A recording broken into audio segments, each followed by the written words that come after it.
La Asociación Mexicana de Metodología de la Ciencia y de la Investigación les da la más cordial bienvenida al taller de redacción de resumen en extenso para publicación en Congreso. El día de hoy se encuentra con nosotros el doctor José de Jesús Valderas Cortés con la temática Investigación con enfoque cuantitativo y mixto.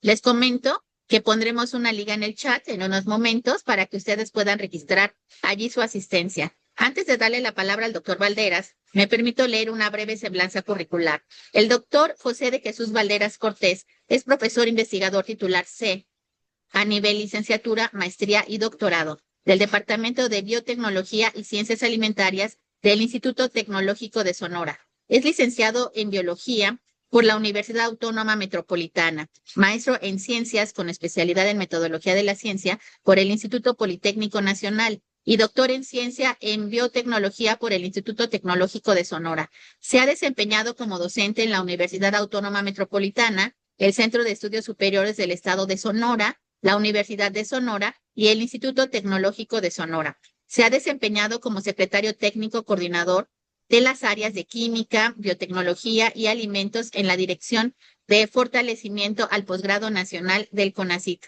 y es miembro del Comité Técnico del Consejo de Acreditación de la Enseñanza de la Ingeniería ACEM.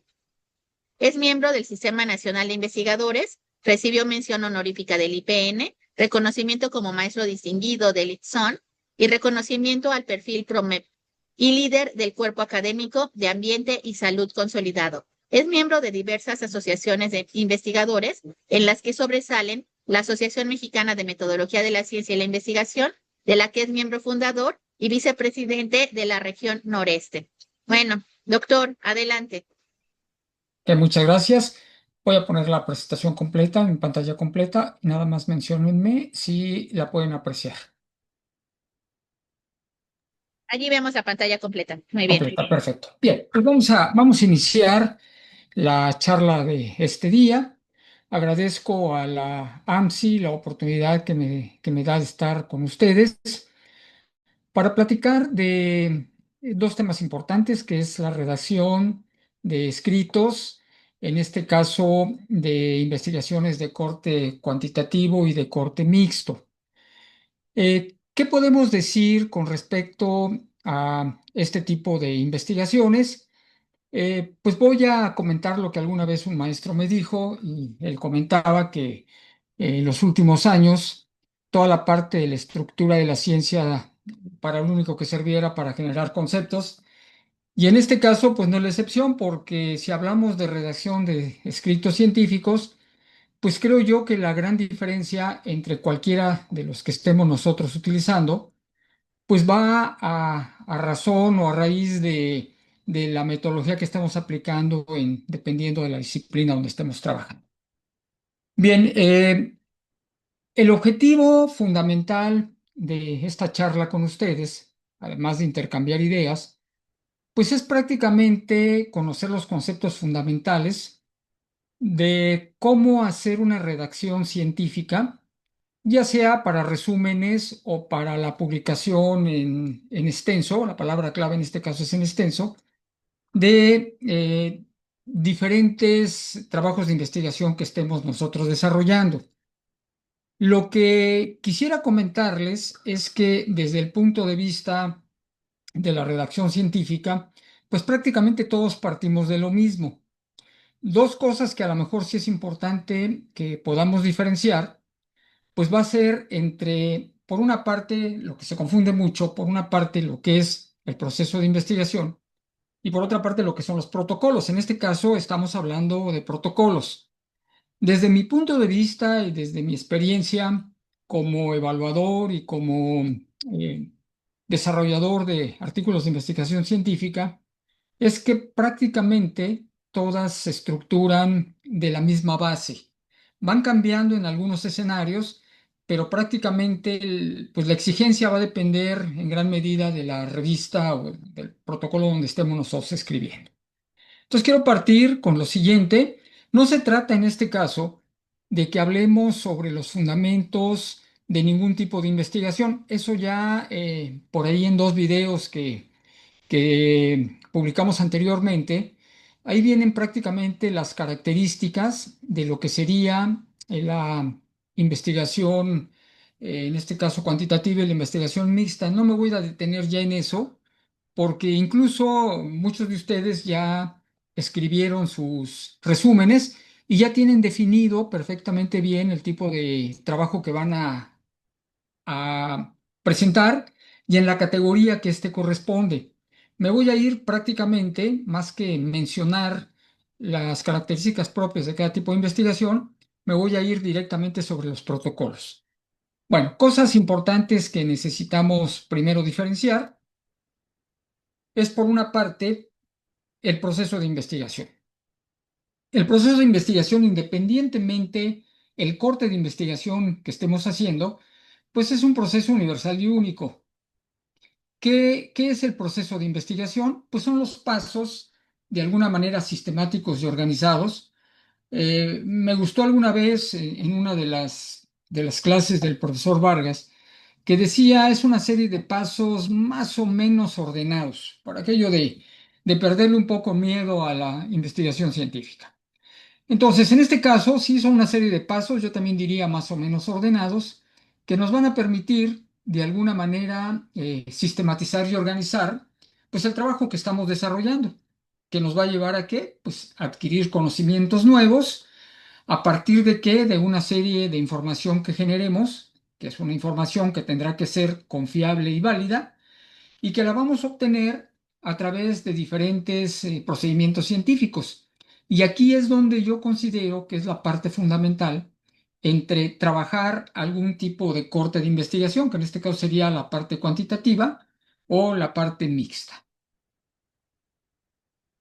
Todo el mundo recordaremos el proceso de investigación, todos los que nos dedicamos a esto, de una u otra manera, pues considera esa cantidad de pasos. Algunos le ponen más, algunos le ponen menos, pero prácticamente lo que tratamos de encontrar en un proceso de investigación, independientemente del corte que le demos, pues que tiene que tener un planteamiento del problema, que debe tener un marco de investigación, que en este marco de investigación nosotros vamos a recopilar toda la información documental que de alguna manera pueda sustentar o pueda justificar que realmente existe un problema real, que es el que estamos investigando, que obviamente cuando nosotros tenemos ese problema real y hemos leído con respecto al tema, pues podremos formular una serie de hipótesis. Hay algunos investigadores que consideran que las hipótesis son para las investigaciones de corte cuantitativo o de corte mixto. Desde mi punto de vista, yo diría que las hipótesis deberían estar en cualquier tipo de trabajo. Porque si yo tengo un planteamiento del problema, que es una pregunta que de alguna manera yo me hago con respecto a la problemática que estoy buscando, y una vez que he leído y que me he documentado, creo que puedo darle una posible respuesta a esa pregunta, independientemente el corte de investigación en el que yo esté trabajando. Creo que las hipótesis deben ser una parte fundamental de cualquier trabajo. Por otra parte, está otro aspecto que es la parte de materiales y métodos, que aquí es la piedra angular que nos puede direccionar hacia algún tipo de investigación o a otro. La parte para mí fundamental que diferencia los diferentes cortes de investigación que estemos realizando, pues tienen que ver con los métodos que estamos utilizando. Todos, independientemente de cualquier método que estemos utilizando, pues nos dará como resultado la recolección de datos. Ojo, los datos pueden ser numéricos o no numéricos, pero es información que tenemos ahí, que estos datos finalmente a través de un proceso, procedimiento que yo haga de ellos, pues me llevarán a obtener una serie de resultados que posteriormente tendré que discutir para poder concluir qué tengo con respecto a esa problemática planteada y poder hacer recomendaciones o sugerencias con respecto a los resultados obtenidos. Una cosa muy importante que a mí como experiencia me ha resultado, y siempre se los comento a mis alumnos o a la gente con la cual yo estoy trabajando, es que desde el punto de vista científico como investigador, un investigador no se puede jactar de que tiene 2 millones de pesos para generar un proyecto si los resultados de ese proyecto no son publicados. Para mí la base importante, la parte fundamental de cualquier trabajo de investigación es precisamente la comunicación de resultados. A través de informes, a través de tesis, a través de artículos científicos, a través de asistencia a congresos. Desde mi punto de vista, todos los resultados obtenidos de un trabajo de investigación deben de ser publicados. ¿Por qué? Porque además lo que le da presencia a un investigador en el entorno nacional e internacional en el que ustedes quieran es precisamente la presencia de sus resultados en diferentes eventos. Ahora, como ya todos recordamos lo que es el proceso de investigación, el protocolo de investigación sí cambia dependiendo a dónde vamos a llevar nuestros resultados, dónde vamos a presentar nuestros resultados. Yo definiría al protocolo de investigación como la manera en cómo vamos a vestir parte de nuestro proceso de investigación. Hay investigadores, principalmente los que inician, que piensan que el proceso de investigación se tiene que convertir en un producto. Y el proceso de investigación va a correr siempre, va a correr en todos los investigadores. Ese proceso de investigación puede ser muy corto, puede ser muy largo, puede ser de 14 años, puede ser de toda una vida. Y dentro de ese proceso de investigación, pues siempre va a haber hallazgos que vamos a ir encontrando, que precisamente dependiendo hacia dónde los queremos canalizar, pues tendremos el protocolo conveniente dependiendo el lugar a donde se va a ir esa información. Entonces, el protocolo es diferente del proceso, sí, porque el protocolo es la manera en cómo vistes cada una de las partes que vas avanzando dentro de tu proceso de investigación.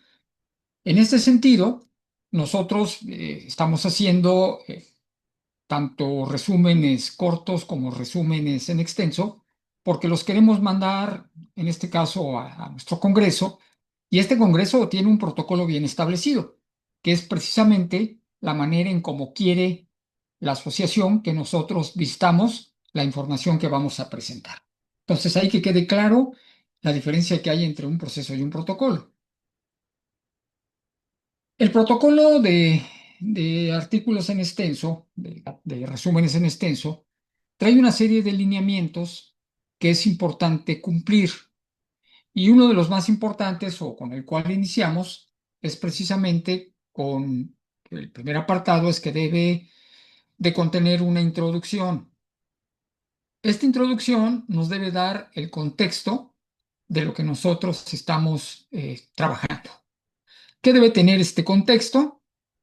Pues debe tener una fundamentación, unos antecedentes de lo que estamos haciendo, debe tener bien claro el planteamiento del problema de investigación que estamos abordando, debe marcar los objetivos o los mecanismos que yo voy a seguir para poder explicar o solucionar ese problema, debe contar con las preguntas de investigación, hipótesis, y debe contar con el diseño que nosotros vamos a utilizar para encaminar este tipo de investigación.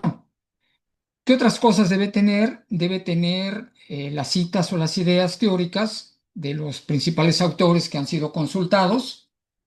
Y una cosa que se recalca mucho es el esquema, el protocolo, en cuanto a la forma de utilizar las referencias que estamos manejando.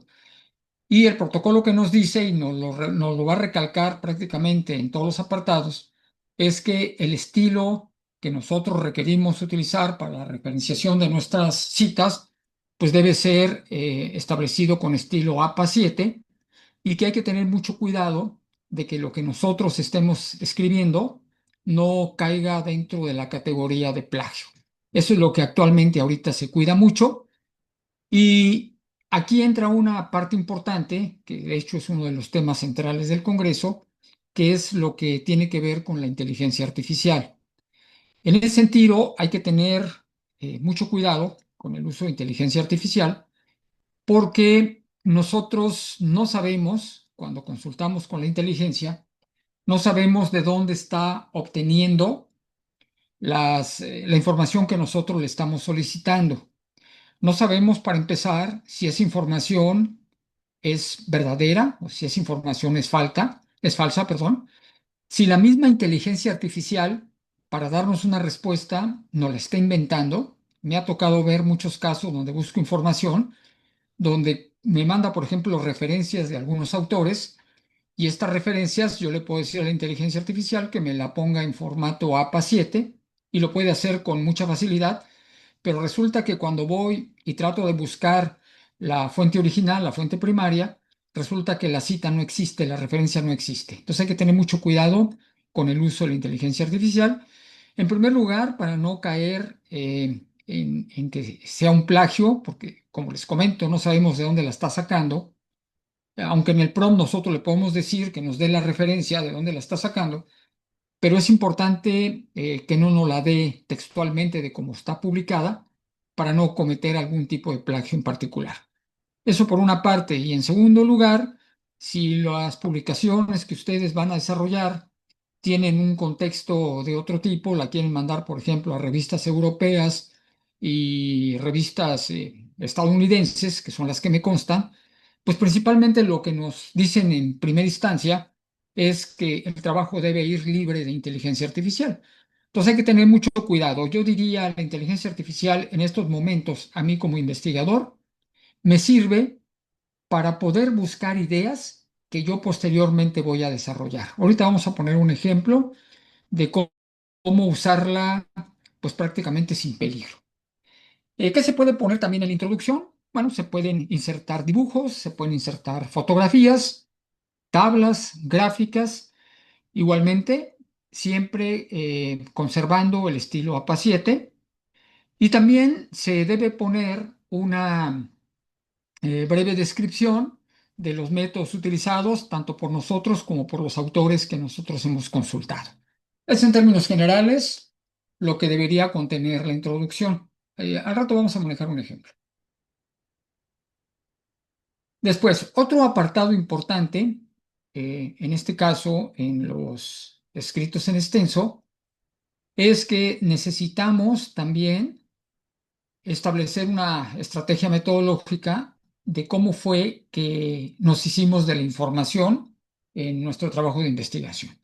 Esta estrategia metodológica se le llama en este protocolo de esta manera, pero en algunos otros lo podrán encontrar como un procedimiento metodológico o en algunos casos, principalmente en algunas revistas de las ciencias duras, algunas revistas eh, de investigaciones cuantitativas, pues comúnmente se les nombra materiales similares. ¿Qué es lo que debe haber aquí? Bueno, es algo muy importante porque aquí sí es un parteaguas entre la investigación que estamos elaborando. Si es una investigación de corte cuantitativo, pues tiene sus procedimientos para poderle echar a andar. Si es de corte mixto, pues también tiene sus herramientas, sus procedimientos para poderla abordar. Entonces, en este caso, cuando hablamos de las estrategias metodológicas, hay que escribir con lujo de detalle cómo se llevó a cabo la investigación. Les pongo casos que hemos tenido de no tener muy claro eh, el escribir correctamente la parte de la estrategia metodológica. Cuando nosotros mandamos una revista, por ejemplo, a una revista europea, a una instancia europea, y queremos que nos la publiquen ahí, la parte metodológica juega un papel muy importante.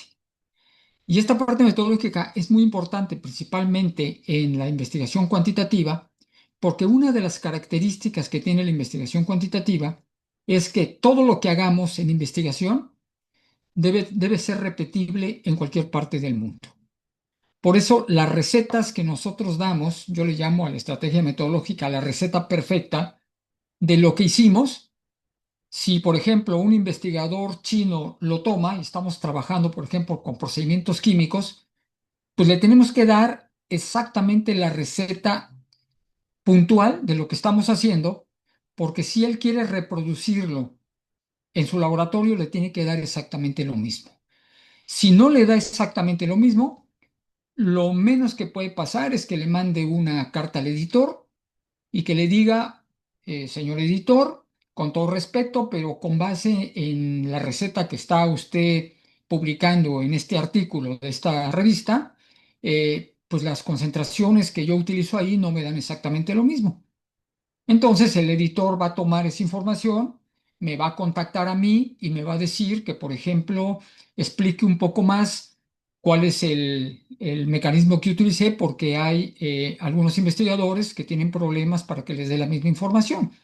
Y ya en el peor de los casos, y hablando en los tiempos de plagio, porque ahorita hay que tener mucho cuidado con todo, ellos tienen la facultad de pedirme mi bitácora de laboratorio, de dónde obtuve toda la información y de cómo llegué a esos resultados. Entonces, la parte de materiales y métodos sí tiene que ser, tiene que tener una atención muy especial en el momento de que nosotros la describimos. O sea, con lujo de detalle hay que poner a ciencia cierta exactamente cuál es el procedimiento que utilicé para llegar a ese resultado. No se trata, por ejemplo, yo les comentaba, no se trata de la receta de la abuela del pastel, que todo mundo quiere tenerla en su casa, ¿no? Y entonces le preguntamos a la abuela que nos diga la receta de cómo obtuvo ese pastel, y pues obviamente no lo va a dar, mucho menos si es una persona extraña. Nos va a empezar a poner una serie de procedimientos ahí y nos va a dar cantidades erróneas, porque lo que no quiere es que su, su pastel, que es el orgullo de la familia, pues lo tenga cualquier persona. Entonces va a tratar de distorsionar cualquier cosa para que no nos dé esto, que no se nos vaya a ocurrir hacerlo en los procesos de investigación científica, porque nos vamos a meter en problemas. ¿Qué debemos detallar con mucha puntualidad? Las técnicas de recolección de datos que utilizamos, los diseños instrumentales, la forma de aplicación de esos instrumentos, las descripciones de las poblaciones que estamos utilizando, bajo qué condiciones, los diseños experimentales que utilizamos, el procesamiento de la información y de los datos, la interpretación de la información. Todo eso debe estar perfectamente detallada en la parte de la estrategia metodológica. ¿Qué es lo que yo encuentro con mucha frecuencia a la hora de que empiezo a revisar trabajos de este corte? Que hay mucha confusión a la hora de que se está escribiendo esta parte, porque a muchos investigadores no les queda claro la diferencia entre los métodos, las técnicas y los instrumentos. Y esto hace que exista mucha vacilación a la hora de que nosotros estamos escribiendo, cuando estamos nosotros detallando el escrito. La parte más general de esta estrategia metodológica son precisamente los métodos. Característica de los métodos son los procedimientos paso por paso que nosotros utilizamos, que para poder seguir esos pasos, nosotros nos apoyamos comúnmente con técnicas definidas en esa área de estudio. O sea, que, ¿qué quiere decir? Que un método debe incluir técnicas y debe incluir instrumentos. Si me bajo a la parte de las técnicas debe tener su procedimiento y debe incluir sus instrumentos. En pocas palabras, el mayor nivel es el método, después le sigue la técnica y después le sigue el instrumento. ¿Por qué es importante mencionar esto? Porque cuando nosotros estamos elaborando los objetivos que vienen en el apartado pasado de la introducción, cuando estamos nosotros estableciendo los objetivos, ahorita vamos a hacer una reestructuración del objetivo. Una parte que no debe faltar en el objetivo es el cómo voy a hacer que ese objetivo se logre. Ese cómo no es otra cosa que la estrategia metodológica. Hay investigadores que, cuando están construyendo el objetivo, en lugar de poner el método en el objetivo, ponen el instrumento. Y lo que se recomienda, desde el punto de vista metodológico, es que no degrades tu objetivo a un instrumento. O sea, ponlo en la parte del método, porque es el que tienes que desarrollar. Al instrumento no le tienes que desarrollar prácticamente nada. El que tienes que desarrollar es el método. Y les voy a poner un ejemplo que a lo mejor les suele eh, sonar peculiar. Por ejemplo, un objetivo que diga eh, cuantificar el grado de obesidad infantil como a través de una encuesta. O sea, la encuesta es el instrumento que te va a permitir hacerte de la información, pero no te va a permitir esa encuesta que tú puedas detectar o que puedas analizar el grado de obesidad que tiene un niño. El instrumento es la parte que te va a permitir recabar la información. Entonces, una encuesta, por ejemplo, una entrevista, desde mi punto de vista, no debería aparecer nunca en un objetivo. Lo que debe aparecer sería o la técnica, o sea, a través de qué procedimiento lo vas a lograr, o el método. En el caso que yo trabajo, por ejemplo, yo trabajo la parte de toxicología y trabajo la parte de plaguicidas, por ejemplo, aquí en el Valle del Yaqui, una zona agrícola importante. Si yo quiero medir plaguicidas, no voy a decir que lo voy a medir con un cromatógrafo, porque el cromatógrafo es el instrumento.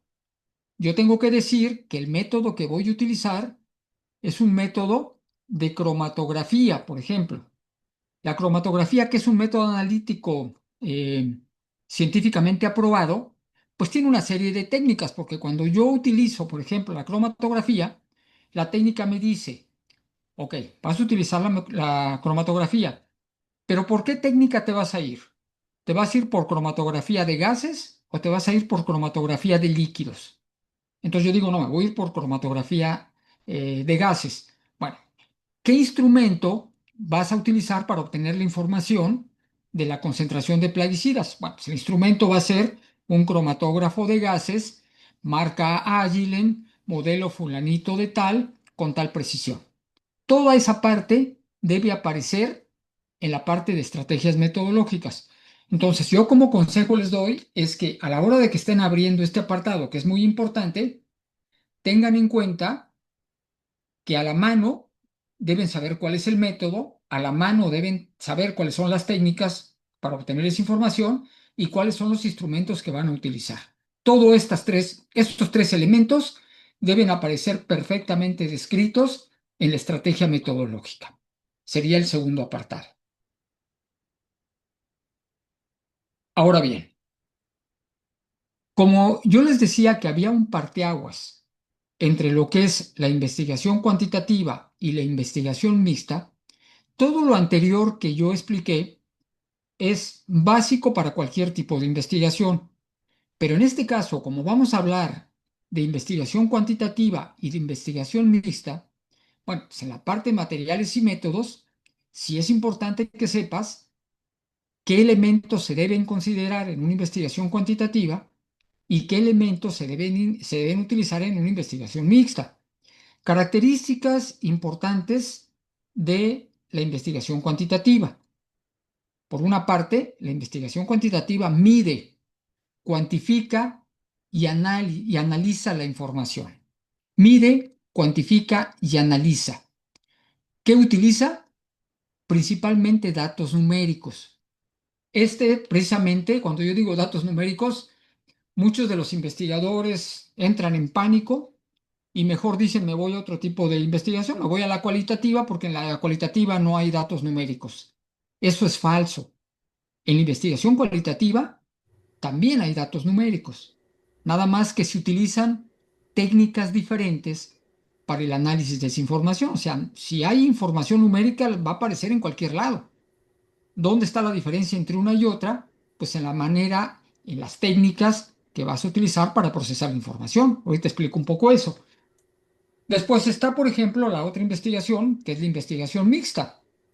Y la investigación mixta, además de tomar características de la investigación cuantitativa, pues también utiliza datos cuantitativos, pero también utiliza datos cualitativos. Y la intención es explorar, describir, explicar o predecir fenómenos, pero de manera holística. ¿Qué quiere decir de manera holística? De manera sistemática, de manera sistémica. O sea, en lugar de tener un apartado importante, el cual yo quiero analizar, pues aquí es la integración de muchas de las partes. Entonces, cuando uno dice, no, pues tengo algo de cuantitativo y tengo algo de cualitativo, pues entonces ya te fuiste a la mixta. ¿Resolviste el problema? No. Comúnmente una investigación mixta, en términos de investigación, te lleva mucho más tiempo, que una investigación netamente cualitativa o que una investigación netamente cuantitativa. Entonces, estos serían las dos grandes divisiones, los dos grandes argumentos que te dividen entre una investigación cuantitativa y una investigación mixta. Y nada más como una manera de esquematizar entre una y otra. En un apartado tenemos la investigación cuantitativa y en otra parte tenemos la investigación mixta.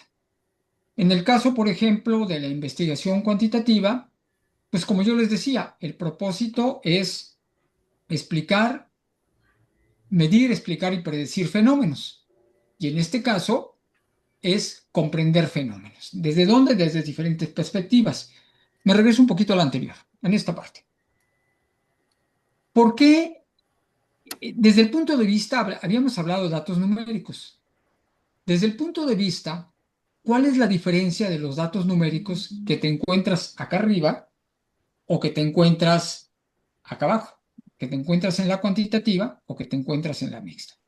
Bueno, si nos vamos a nuestras clases básicas de estadística, vamos a comprender que cuando tenemos datos numéricos, hay dos maneras fundamentales para atacar esa información. Por una parte, tus datos numéricos vienen de lo que se llama una variable cuantitativa, fíjense, trae el nombre acá arriba, los vas a generar a partir de una variable cuantitativa o los vas a generar a partir de una variable cualitativa, que en este caso sería la cualitativa más la cuantitativa. ¿Qué es una variable cuantitativa? Bueno, es cualquier característica de interés que tú estés analizando en tu investigación, cualquier característica de interés cuyos elementos que vas a obtener toman valores diferentes, pero que se pueden cuantificar o que se pueden medir. Esa es una característica de una investigación cuantitativa. Es cualquier característica de interés que tú estés midiendo, cuyos elementos toman valores diferentes a la hora de que los recabas y la única salida que tienes es que los cuantificas o los mides. Entonces, ¿qué es una variable cualitativa? Bueno, también es cualquier característica de interés cuyos elementos toman valores diferentes, pero que en este caso, como no los puedes cuantificar y no los puedes medir, lo único que te queda hacer con ellos es clasificarlos.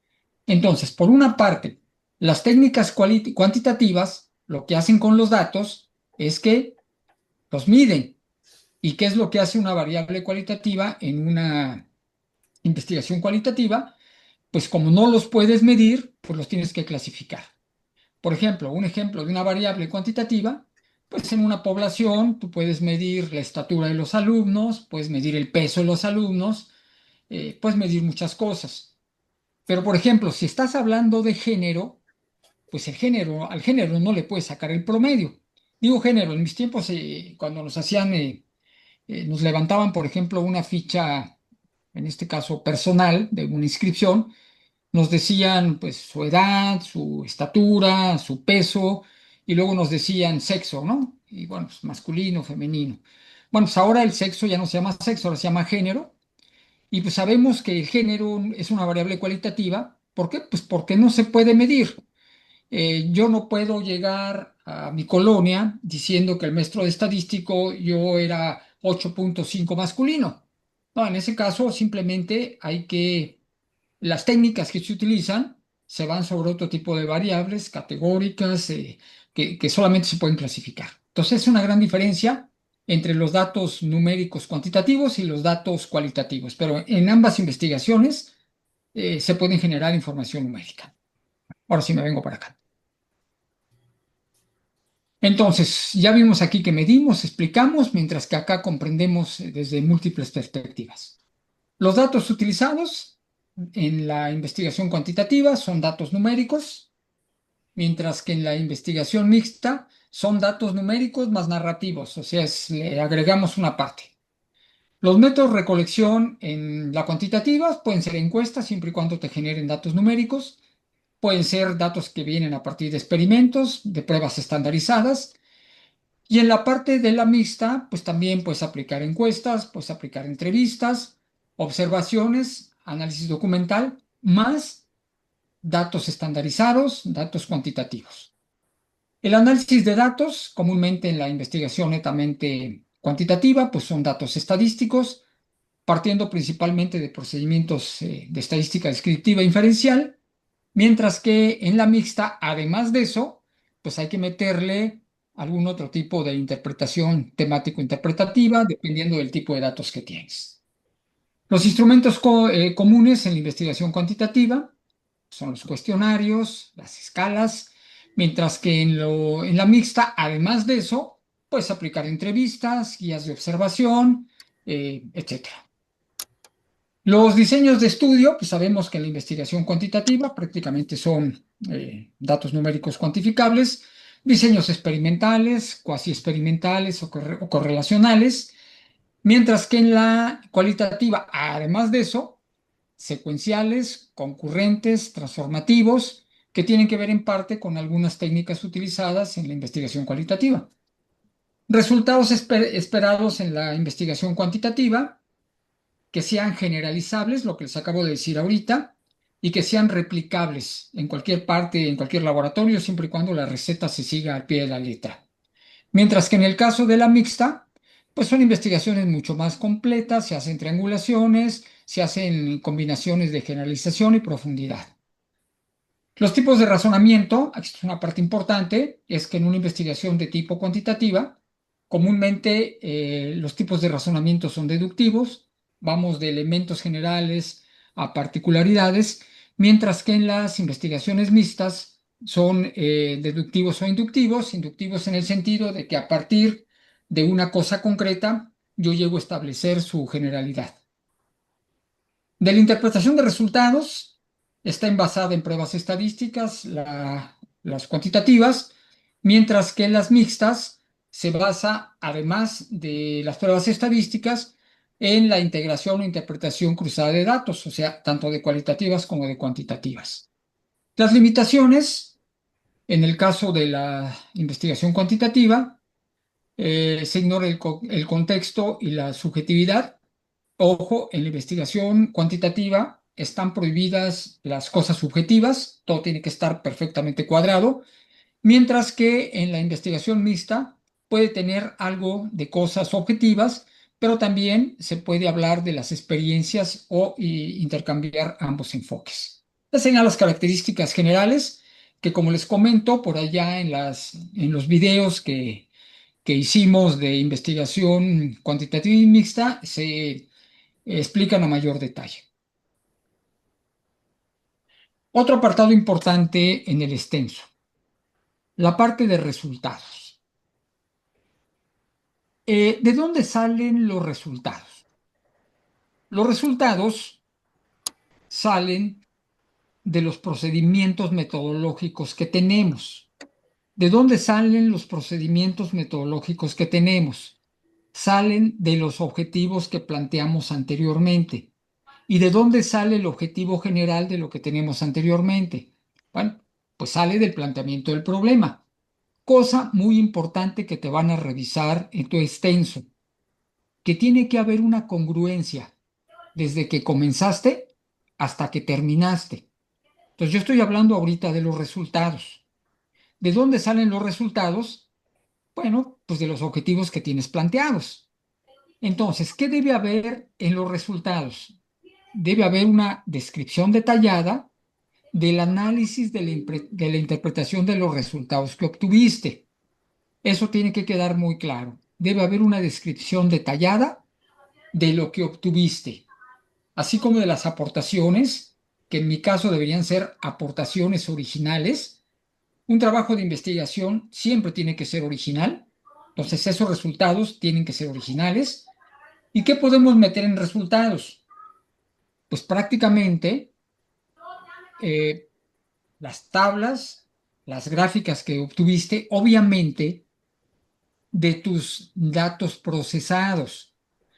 Una recomendación que yo les doy y que tienen que tenerlo muy presente es que cuando tú mandes un escrito a publicar, en el escrito, por ningún motivo, se te vaya a ocurrir en una tabla poner los datos en bruto de tu trabajo de investigación.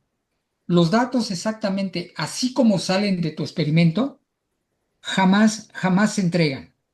Siempre se entregan datos procesados.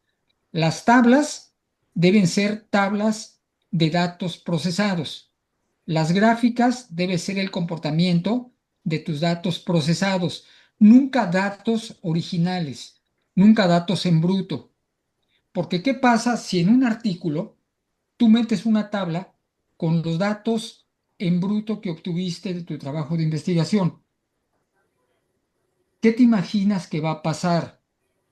Esa tabla, alguien te la va a robar. Y con tus datos, si tiene un poco más de habilidad para escribir, va a publicar primero que tú.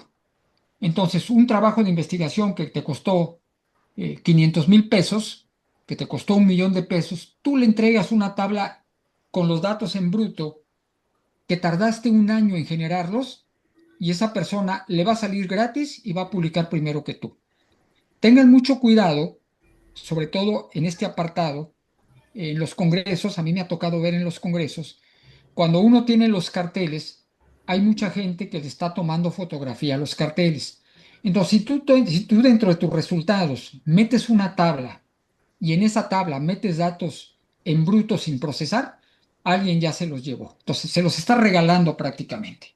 Entonces, esas tablas, esas gráficas, esos esquemas, que sean siempre de datos procesados. Les voy a poner un caso de un dato procesado. Por ejemplo, quiero hacer un análisis comparativo en el promedio de calificaciones utilizando tres técnicas de aprendizaje. Entonces, bajo una estrategia de aprendizaje, evalúo a un grupo, utilizo otra estrategia de aprendizaje y evalúo otro grupo, y tengo un tercer grupo con otra estrategia de aprendizaje. Empiezo a tener mi información, por ejemplo, voy a poner un caso simple, de las calificaciones que empiezan a obtener cada uno de ellos. Esos datos, obviamente, yo no los pongo en una tabla. ¿Qué es lo que hago? Tomo la información y si quiero ver si hay diferencia significativa entre los tres grupos de aprendizaje, pues tengo que utilizar una técnica estadística que me permita comparar los datos simultáneos de esos tres grupos que estoy analizando. Entonces, comúnmente, en lugar de poner una tabla con los resultados que me dio cada estrategia de aprendizaje, meto, por ejemplo, un análisis de varianza en un diseño completamente aleatorizado y lo que me va a generar el análisis de varianza, por poner un caso, lo hago con una prueba al 95% de confianza y lo que me va a arrojar es una tabla que comúnmente se le conoce como tabla de ANOVA, es una tabla de análisis de varianza.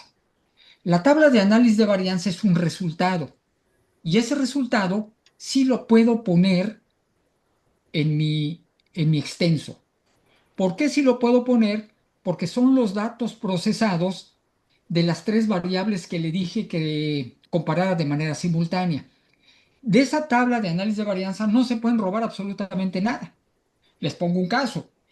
Si esa tabla de análisis de varianza me calculó el promedio de calificaciones, y voy a poner, por ejemplo, si tengo 5 datos y los 5 datos son 5 de calificación, esos 5 datos, cuando los promedio, me da un promedio de 5. Ok. Pero si tengo una persona que sacó 10 y una persona que sacó 0 y lo promedio, también me va a dar 5. ¿Qué quiere decir? Que el dato procesado es el promedio y nadie se puede robar el promedio porque, como les acabo de demostrar, ese promedio puede salir de 1000 combinaciones posibles. Entonces, ojo muy importante en la parte de resultados. Pongan datos procesados.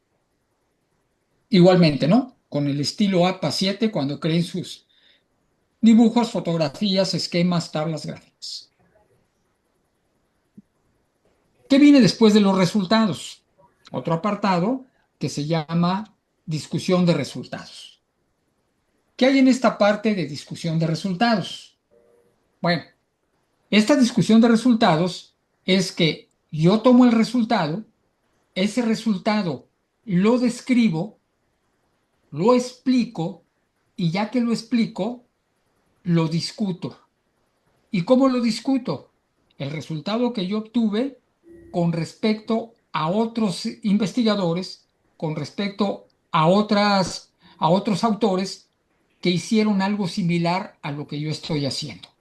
Entonces, siempre debe haber, la parte que yo siempre he manejado es que pongo la tabla, explico la tabla, pongo el contexto de cómo se obtuvo e inmediatamente con el resultado que obtengo en la tabla, me pongo a hacer una discusión entre autores. La discusión de resultados es lo que enriquece el trabajo de investigación, es lo que le va a dar presencia a lo que tú encontraste dentro de tu investigación. Por eso yo digo, además de compararlo con otros autores, pues habrá también que compararlo con los resultados de referentes teóricos. Un ejemplo de referente teórico. Por ejemplo, en el caso que trabajo plaguicidas y metales pesados, yo puedo obtener, por ejemplo, una concentración de arsénico en agua potable. Yo puedo, a la hora de que hago mi espectrofotometría de absorción atómica, me dice que la concentración de arsénico en agua bebible es de 40 miligramos sobre litro. Si yo no sé nada del tema, 40 miligramos sobre litro no me dice nada, pero ya es un resultado que yo obtuve. Bueno, para yo poder decir si ese resultado, si esa concentración es buena o mala, me tengo que ir a un referente teórico. Y ese referente teórico, para el caso de tóxicos, está establecido en lo que se conoce como norma oficial mexicana. O sea, mi referente teórico es la norma oficial mexicana. Entonces, cuando yo obtengo 40 miligramos sobre litro de arsénico en agua potable, pues yo no sé si eso es cancerígeno o no, pero cuando me voy al referente teórico, el referente teórico me dice, el límite máximo permisible para un agua bebible en México no debe sobrepasar los 20 miligramos litro de arsénico en un agua que es potable. Si está por arriba de 20 miligramos sobre litro, esa agua no la puedes beber porque te va a generar un problema metabólico. Entonces, esos referentes teóricos a veces son importantes cuando necesitamos comparar la información que nosotros tenemos, pero que no hay artículos que han sido publicados anteriormente. Entonces, nos vamos directamente a los referentes teóricos. Una vez que tenemos los resultados, nos vamos a otro apartado, que son las conclusiones. ¿Y las conclusiones de dónde las vamos a sacar? Bueno, del orden de los resultados. ¿De dónde viene el orden de los resultados? De la parte de materiales y métodos que describí, que además tiene que ver con los objetivos que planteé y que además tiene que tener una conexión con el planteamiento del problema. Entonces, primera conclusión, tendrá que estar establecido como lo fui yo conformando dentro del trabajo. Ahorita hacemos una explicación más detallada. Entonces, importante, hay protocolos que te piden que pongas una sola conclusión, una conclusión general. Cuando se trata de una conclusión general, yo te recomiendo que la derives del objetivo general. Cuando te dan la libertad de poner diferentes conclusiones, mi recomendación es conclúyela a partir de los objetivos específicos y que tu última conclusión sea la conclusión de tu objetivo general. Entonces, tiene que estar en las conclusiones el resumen de los hallazgos más relevantes, sea una o sean varias, y destacar el aporte que tiene tu investigación en el campo del conocimiento. Esa parte es la cereza del pastel de tu artículo. O sea, ¿cuál es la contribución de tu trabajo al campo del conocimiento que tú estás trabajando? A ver, déjenme ver por acá. Ok. ¿Con qué se termina comúnmente esto? Se termina con la parte de recomendaciones. Miren, yo de los trabajos que he revisado comúnmente, lo que se repite con mucha frecuencia, es que en las recomendaciones lo que comúnmente se pone es lo que el autor no hizo o lo que le faltó al autor hacer, ¿no? Entonces, más que sugerir con respecto a los resultados que tú obtuviste, él dice, bueno, pues que me faltó hacer tal cosa para complementar mi trabajo, pues la recomendación es que lo haga otra persona, ¿no? Órale, el que sigue, pues que se eche esa parte. No sé, ¿hay alguna pregunta? Ah, es que tengo un micrófono abierto, no sé. Ah, ok, no sé si hay alguna pregunta. ¿No? ¿Estamos bien? Bueno, entonces, importante, eh, por ejemplo, si ya terminaste tu trabajo, pero eso dio como pauta a que obtengas otro tipo de información, pues puedes sugerir que se abran líneas futuras de investigación o que se profundice más sobre lo que tú hiciste. Se puede poner también, miren, aquí hay una cosa importante a la hora de las recomendaciones. El investigador, cuando formula sus hipótesis, tiene dos opciones cuando está comprobando sus hipótesis. Que lo que acaba de postular como hipótesis se cumpla o que no se cumpla. Cuando se cumple, pues uno empieza a pegar de brincos porque uno dice le atiné. Pero cuando no se cumple y los resultados son diferentes, el investigador lo primero que piensa es que el trabajo está mal hecho. No, en el caso de las hipótesis, mi experiencia me dice que solamente hay dos posibles respuestas. ¿Lo que tú estás proponiendo es verdadero o lo que estás tú suponiendo es falso? No hay más, son los únicos dos caminos que vas a tener.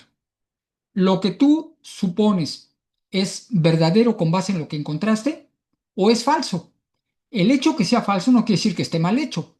Quiere decir que tienen que buscar otro procedimiento metodológico para llegar a un resultado diferente porque seguramente el que tú utilizaste no era el que te lleva a lo que estás buscando. Entonces, eso sí se puede poner dentro de las recomendaciones. Y una cosa muy importante también, pues de alguna manera, cómo tu contribución puede de alguna manera contribuir a la vida cotidiana de una sociedad en particular. El último apartado viene a ser la parte de referencias bibliográficas. En algunas revistas te van a pedir nada más la parte de referencias. En este caso, la parte de referencias solamente está de alguna manera, el único criterio aquí es que, ojo, muy importante, que las referencias que tú pongas en tu escrito sean las que utilizaste dentro de tu extenso. Todas las referencias, todas las citas que vienen en tu extenso deben aparecer forzosamente en las referencias. Las referencias no pueden tener ni más ni menos que lo que consultaste tú dentro del extenso, porque por ahí es lo primero que te van a decir. Todas las referencias que están establecidos en el apartado están incluidas dentro del extenso, es lo primero de las primeras cosas que te van a evaluar. Entonces, tienes que verificar muy bien cuando terminas tu trabajo que todo lo que está citado dentro de tu extenso aparezca referenciado al final. El único criterio aquí, el segundo criterio es que tiene que estar dado en estilo APA 7, lo que ya hemos venido manejando. Bueno, entonces, no sé si hasta ahí hay alguna pregunta o me pueda brincar al que sigue. Ok, ¿hay alguna pregunta para el doctor Valderas? ¿Alguien quisiera hacer alguna pregunta? Puede levantar la mano. Continuamos, doctor, entonces, y al Perfecto. final vamos con las Bien, preguntas. Gracias. perfecto. Vámonos entonces a esta parte. Esta parte las que les quiero mostrar porque, a ver, no sé si ahí se alcanza a ver un texto. Sí, allí vemos el texto, vemos un ¿Está? documento de Word. Ok, mire, desde el punto de vista de mi experiencia, ¿qué es lo que comúnmente yo hago cuando voy a empezar a hacer un escrito en extenso? Primero, ubico el tema en donde está inserto mi trabajo de investigación. En este caso voy a generalizar, puede ser cualquiera de las cosas que ustedes están haciendo. Puse un ejemplo vago para que más o menos le vayan dando seguimiento a lo que voy a explicar. El tema, en mi caso, es una investigación de tipo cuantitativa, pero puede ser mixta, puedo haber mezclado dos cosas aquí. Y el tema tiene que ver con la contaminación por metales pesados. que es un problema que tenemos en la región muy arraigado. Bueno, ¿qué es lo que pasa con el tema? Cuando yo empiezo un trabajo de investigación nuevo, y aquí va en parte para qué utilizo la inteligencia artificial. Cuando hay un tema, por ejemplo, en el caso de metales pesados, si no tengo idea de cuál es la problemática que hay, por ejemplo, con metales pesados, pero es un área que quiero empezar a abordar, yo me puedo ir a la inteligencia artificial, generar un prompt lo más preciso posible y decirle a la inteligencia artificial, mira, de los contaminantes por metales pesados que hay en el estado de Sonora, principalmente en la región costera del sur del estado, que esté de alguna manera estos metales pesados asociados a drenes de descarga industrial, pero que además habiten comunidades indígenas vulnerables, quiero que me digas desde el punto de vista de los metales pesados qué podría trabajar. Y entonces en una fracción de segundos, la inteligencia artificial me dice, mira, de todo lo que se ha hecho en el estado de Sonora, se ha hecho tal cosa, las partes vulnerables que no se han abordado son estas, y me va a desplegar una serie de temas. Si a mí me convence alguno de esos temas, lo empiezo a explorar. Ojo, a la inteligencia artificial no le dije, hazme un trabajo sobre metales pesados. Le dije, dame una idea del escenario que actualmente se encuentra para poder yo retomar una idea y ver si por ahí puedo desarrollar un trabajo de investigación. Entonces, me da una serie de ideas, veo cuál me interesa y entonces digo, bueno, de esta parte que me interesa, ¿dentro de qué área de estudio se encuentra la mayor cantidad de trabajos publicados? Y entonces me empieza a buscar y me dice, para lo que tú quieres, métete en el área de toxicología. Entonces me meto al área de toxicología y le digo, y de todo eso de lo que acabo de preguntar en el área de toxicología, ¿cuáles son los metales pesados más peligrosos, pero que no se han atendido? Y entonces me dice, ojo, se han atendido todos estos, pero de los que encuentra poco trabajo, poco estudio, es sobre el plomo. Y entonces me meto a investigar quiénes son, desde el punto de vista antropogénico, cuáles son las empresas que me están generando plomo, que me están generando otro metal, el que ustedes quieran. Y entonces me dice que, por ejemplo, las industrias mineras son las que descargan los metales pesados en los drenes y son las que van y caen en las lagunas costeras, ¿no? Y entonces yo digo, ok, perfecto, ya averigüé que el plomo es de los más importantes, pero entonces digo, pero el plomo, ¿cómo me afecta a las comunidades indígenas? Me dice, ojo, es que las comunidades indígenas consumen mucho pescado, porque viven a un lado de la costa. Entonces, si en algún lugar vas a encontrar plomo que afecte a las comunidades indígenas, está en los pescados. Y entonces le vuelvo a preguntar, ¿y de todos los pescados de la producción pesquera ribereña que hay en el sur del estado de Sonora, cuáles son las especies más consumibles? Y me arroja tres. Me arroja tres especies de pescado y entonces tengo los elementos para poder plantear mi problema. Acuérdense que el planteamiento del problema, va a terminar convirtiéndose en una pregunta. En este caso, la pregunta que ya no me hizo la inteligencia artificial, ojo con eso, de la información que me da la inteligencia artificial, yo planteo, con mi razonamiento, planteo la siguiente problemática. Y entonces digo, ¿cuáles son los niveles de contaminación por plomo en peces marinos comestibles, en comunidades aledañas a drenes de descarga, en una comunidad indígena yaqui del sur del estado de Sonora, México? Entonces, bingo, tengo tema para empezar a trabajar. Y entonces, cuando encuentro esta problemática, acuérdense que hay una parte que es introducción, que ya lo vimos anteriormente, como parte del protocolo. ¿Qué es lo que yo hago una vez que tengo este problema? Lo primero que hago es tratar de justificarlo, porque un trabajo de investigación que no está justificado no sirve para nada. O sea, no es algo que soñé en la noche. No, o sea, esto es lo que quiero hacer, pero tengo que ver que se ha trabajado con eso. Y entonces empiezan mis antecedentes y empieza una ligera revisión documental que tiene que ver con este problema. Y entonces, ¿qué empiezo a encontrar? Empiezo a encontrar una serie de elementos. Ojo, esto ya no lo busqué en la inteligencia artificial. Esto yo ya me metí, ya sé cuáles son las áreas que tengo acá arriba, empecé a buscar artículos en extenso publicados, vi en qué editorial se encuentran publicados, traté de bajar los abstracts y de los abstracts o de los extensos que ya compré o que ya me hice de ellos, empiezo a sacar la información. Y entonces empiezo a escribir. Y dentro de todo esto, que no voy a leerles todo, marqué en rojo para que se vayan dando cuenta lo que voy poniendo de antecedentes para justificar este problema. En pocas palabras, este problema tiene que tener una congruencia con lo que yo estoy haciendo. Entonces, empiezo a hablar de las zonas costeras, pero aquí lo que me interesa es lo que está en rojo. ¿Por qué en zonas costeras? Pues porque funcionan como maquinaria de filtrado de todos los contaminantes humanos que caen al mar. No existen estudios previos o actuales de esta contaminación por metales pesados, y empiezo a referenciar la información. Empiezo a referenciar la información. ¿Qué es lo que nos piden las revistas internacionales de mayor impacto?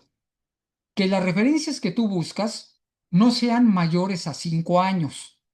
O sea, tratar de que las referencias que estamos nosotros manejando para nuestro trabajo en extenso, que no tengan una antigüedad mayores a 5 años. Entonces empiezo a buscar información que sea lo más reciente posible. En algunas áreas, acuérdense que la ciencia es un negocio. Un artículo de 5 cuartillas comprado en una editorial en extenso, ese mismo que ustedes van a publicar, que no les van a pagar nada, al contrario, les van a cobrar por publicarlo en alguna revista importante, pues al rato la editorial lo va a vender en $35. Incluso te lo va a vender a ti en $35, si te descuidas, ¿no? Entonces empezamos a buscar esa información, que sea la más reciente obviamente es la más cara. A partir del quinto año las editoriales lo empiezan a liberar, pero bueno, si estás en una revista de primer orden, pues te va a pedir una información reciente. Y sigo escribiendo, por ejemplo, ¿qué más encuentro? Encuentro que estamos en el sur del estado de Sonora, en el Golfo de California, por ser la principal fuente de pesca del estado de Sonora y de la cual los grupos étnicos de la región se abastecen. Entonces, importante también.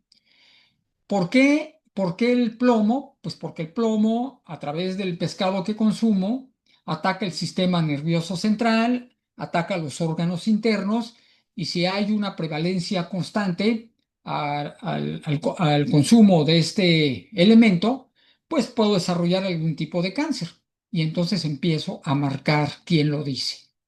Muy importante quién lo dice, porque si se nos dejan venir encima, pues yo no lo dije, lo dijo Zafra, ¿no? Es una manera también de protegerse. Empiezo a hablar también del plomo. Si se fijan, voy partiendo de cosas muy generales y voy aterrizando. Ya estoy aquí en el plomo. ¿Por qué el plomo? Pues porque es uno de los elementos más tóxicos de la tabla periódica para la salud humana, porque es muy abundante en todo el mundo, es muy abundante, se utiliza para todo. Todavía hace unos años lo utilizábamos como detonante para la gasolina, eh, porque es un elemento peligroso para el medio también, y vuelvo a documentar. ¿Por qué los peces? Porque los peces son los principales biomarcadores que me permiten saber cuál es la salud de un cuerpo de agua. Pues, por eso me interesan los peces. Y porque además los peces se encuentran al final de la cadena trófica, que es el alimento que consumimos los humanos, pero que los peces están comiendo metales pesados, están comiendo plomo desde el fitoplancton hasta que llegan a ellos. Entonces vienen bien cargados en plomo cuando nosotros los consumimos, y esto ha traído como consecuencia que en el sur del estado de Sonora somos una de las regiones con mayor índice de cáncer a nivel nacional, y además que empieza a desarrollar fuertemente enfermedades crónico-degenerativas. Vuelvo a poner quién lo dijo. Y sigo poniendo, sigo poniendo. Ok, ahí está.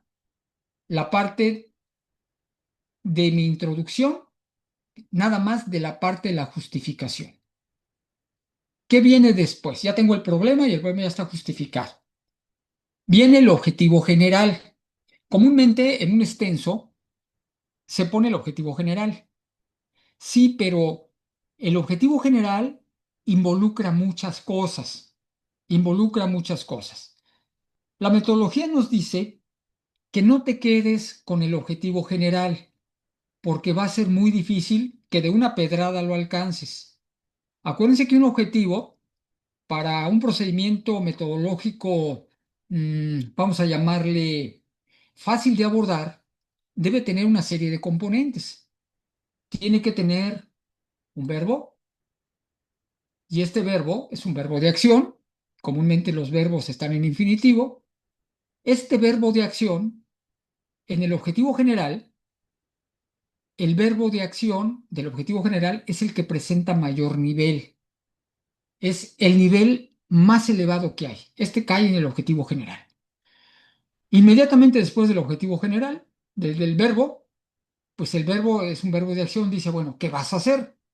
Bueno, pues voy a medir, voy a evaluar que las concentraciones de plomo en peces marinos comestibles en la bahía de Lobos, en el sur del estado de Sonora. Entonces ya sé que voy a evaluar y ya sé que voy a evaluar.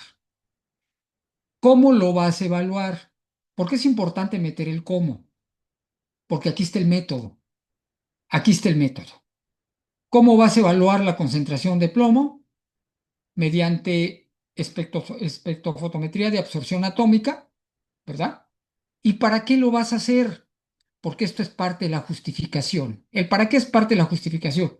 Bueno, pues para medir los niveles de impacto que pueda tener en la salud humana el que los habitantes estén consumiendo organismos que contienen plomo.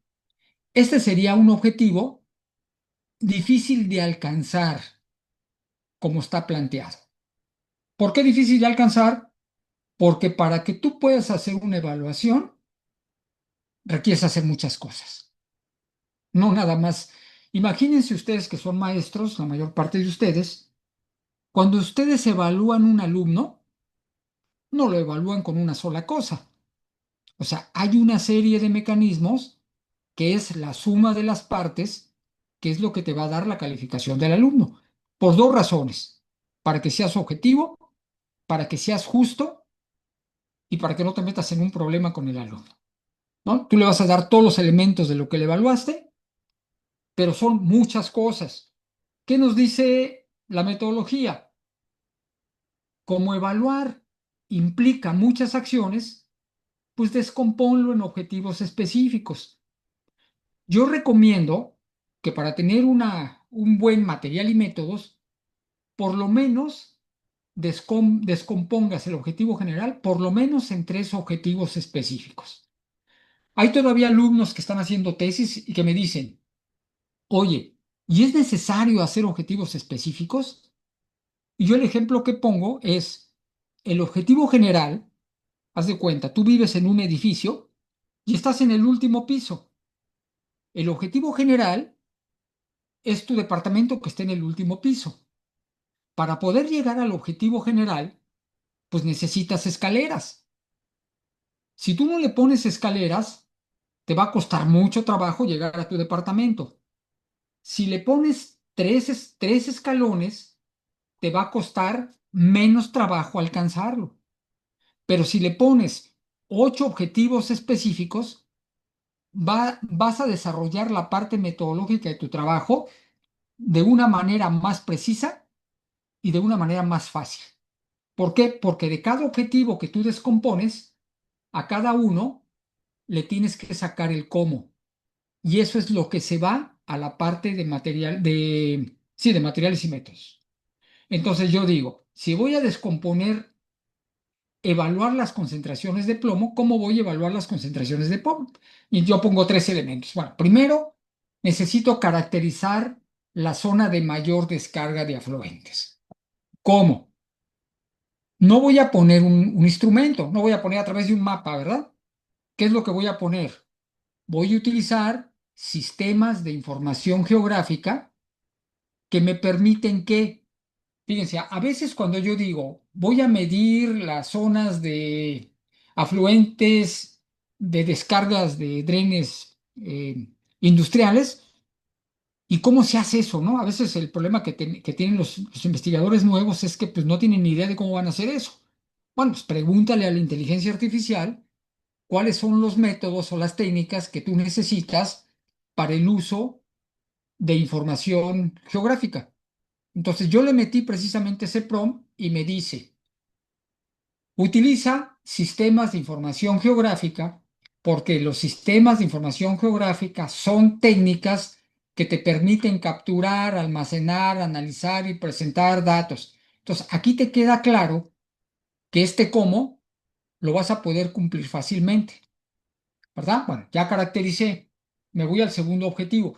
Entonces fíjense, cuando yo me voy a la parte de materiales y métodos, con lo primero que tengo que empezar es dónde están los drenes agrícolas, dónde están los drenes industriales y cómo le hice para poder utilizar, cuáles son los mecanismos que yo utilicé para utilizar los sistemas de información geográfica. Con eso tengo que empezar escribiendo materiales y métodos. ¿Por qué? Porque salió del objetivo que tiene el verbo de menor nivel. Este verbo es el de menor nivel. Por ahí en la taxonomía de Bloom pueden encontrar todo el abanico de verbos por niveles de conocimiento y ahí ustedes pueden ir seleccionando lo que les interesa. Entonces, primero caracterizo. Después, selecciono las especies comestibles de mayor demanda alimenticia. ¿Y cómo le hago? Bueno, pues a través de un diagnóstico socioeconómico y nutricional. Como yo no sé nada de, no estoy en el área de administrativo y sociales, pues le pregunto a la inteligencia artificial que cómo se hace un diagnóstico socioeconómico y nutricional.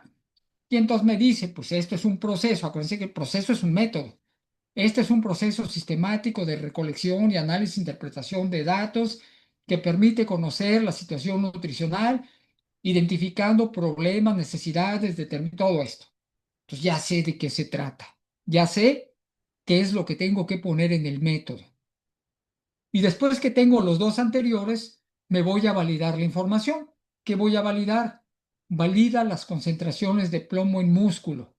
¿Y cómo le vas a hacer para saber que tienen un impacto en la salud? Bueno, pues vete, le pregunto a la inteligencia artificial que cómo detecto daño a la salud humana por tóxicos y me dice usa biomarcadores. Un biomarcador molecular es una señal biológica que se encuentra en el cuerpo, que puedes tomar de sangre, tejido, orina y que nos indica sobre todo el estado de salud o la enfermedad de un individuo. Entonces, cuando yo digo enfermedad de un individuo, le pregunto, ¿y eso a qué se refiere? Bueno, es un biomarcador, es por ejemplo que en sangre tomes una muestra de sangre y detectes las proteínas que están afectando el ARN, el ARN. Después, ¿y eso para qué me sirve? Bueno, eso te va a indicar cuál es la expresión genética de contraer cáncer o no. Ahí te va a decir el biomarcador si esa persona es propensa a contraer un cáncer o no. ¿Y dónde se encuentra? Principalmente en tejido y sangre. Entonces, metodológicamente, yo ya empiezo a desarrollar esto. Y ahí me puedo ir a todos los objetivos que yo quiera, ¿no? Cuando yo ya tengo entonces todo esto, ya tengo mi objetivo, ya tengo mi planteamiento, ya puse todo lo que debe tener la introducción, entonces sí me meto a la estrategia metodológica, a materiales y métodos. ¿Qué es importante aquí? Tomar en cuenta el cómo de cada objetivo específico y desarrollar el método en ese orden. Acá está el orden. Aquí está el primer cómo, el segundo cómo, el tercer cómo. El último cómo es el del objetivo general, porque el objetivo general integra las acciones anteriores. Entonces, ya que tengo eso, empiezo a desarrollar el método desde el objetivo de menor nivel hasta el de mayor nivel y van a ver cómo se escribe de una manera congruente y además acorde a lo que yo tenía anteriormente. Lo que ya les comentaba anteriormente, muy importante en el método recalcar la técnica y las características de los instrumentos. Entonces, miren, en el objetivo específico uno, ¿qué es lo que voy a poner aquí de estrategia metodológica? Empiezo a poner. Bahía de Lobos se localiza en el municipio de San Ignacio Río Muerto, en el estado de Sonora, sus coordenadas geográficas, todo lo que decía el objetivo específico uno. Pongo por ahí un mapita. Acuérdense que las figuras deben tener la leyenda en la parte superior y las tablas en la parte inferior. Aquí yo agoto lo que es materiales y métodos para el objetivo uno. Después me voy para el objetivo 2. Se seleccionaron muestras de 5 peces, N es una muestra de N igual a 5, y entonces pongo las especies que son más importantes y a las cuales les medí el plomo. Aquí las pongo, las detallo, el nombre vulgar y le pongo el nombre científico. Muy importante en redacción científica, el nombre científico o los latinismos siempre van en cursivas. Entonces aquí lo ponemos, ¿verdad? Proveniente de Valle de Lobos, todo esto. Pero fíjense aquí, los organismos se recolectaron, técnicas, instrumentos, muy importante. Los organismos se recolectaron, la receta tiene que ser exacta. La recolecté en bolsas de polietileno de 1 galón. ¿Por qué en bolsas de polietileno? Porque como estoy midiendo metales, si lo meto en una bolsa de plástico, perdón, si lo meto en una bolsa de papel, puede absorber el metal que traiga el papel. Entonces la concentración que me está dando de metales ya no va a ser el del pez, va a ser el de la bolsa. Entonces es muy importante que a la persona que siga la receta le digo, ojo, métela en una bolsa de plástico, no se te vaya a ocurrir lo meter en una bolsa de papel. Entonces, muy importante, de preferencia de 1 galón. Se transportaron en hieleras, importante la temperatura, sí. Hay biológicos, sustancias biológicas que hay que tenerlas a cierta temperatura. Si la pones en menos de esa temperatura, son proteínas, la desnaturalizas y si la subes arriba de esa temperatura también la desnaturalizas. Entonces, muy importante que la mantenga a 4 grados. Todo esto debe ser muy importante de establecer. Después, ¿por qué lo hice así? Porque estoy siguiendo la norma que me indica que así se tiene que hacer. Esto va a referencias. Después, si voy a utilizar algún compuesto químico, ¿qué vas a utilizar? Bueno, voy a utilizar ácido nítrico. El ácido nítrico que vende Don Chon en la esquina, no, ojo, tiene que ser en grado analítico, tiene que ser en grado reactivo. ¿Lo tengo que calentar para hacer una digestión? Sí, pero lo tienes que calentar a 80 grados en una estufa de calentamiento hasta que completes la digestión. ¿Quién lo dice eso? Bueno, pues eso lo digo, por sí que eso lo digo yo. Cuando tenemos una referencia, no vas a tomar la de Carlos Darwin de 1800 y tantos. Vas a tomar la referencia más reciente que tengas. Yo no encontré una anterior a la mía, entonces esto fue de un trabajo anterior. Yo retomo esta referencia porque no encontré una más nueva. Entonces, bueno, ahí me autonombro. Ya que agoto el objetivo específico 2, el cómo del objetivo específico 2, entonces me voy al cómo del objetivo específico 3. Entonces, para la determinación de metales pesados en matrices biológicas, igualmente, se tomaron 20 gramos de tejido, se agregaron en un vaso de precipitado de 250 mililitros. Miren, estas unidades son muy importantes. ¿Cómo le hago para saber si está bien escrita? Me tengo que ir al Sistema Internacional de Unidades porque me la cambian todos los años. Ahora, por ejemplo, mililitros se puede poner con una M minúscula o también se puede poner con una L minúscula también. Pues esta está bien hecha, está bien puesta, pero también las dos pueden ser minúsculas, las dos son aceptables. Entonces, es muy importante saber en el sistema internacional qué tantas modificaciones se hacen todos los años. Ahora, si pongo mililitros y litros lo pongo con mayúscula, todas las demás deben aparecer con mayúsculas.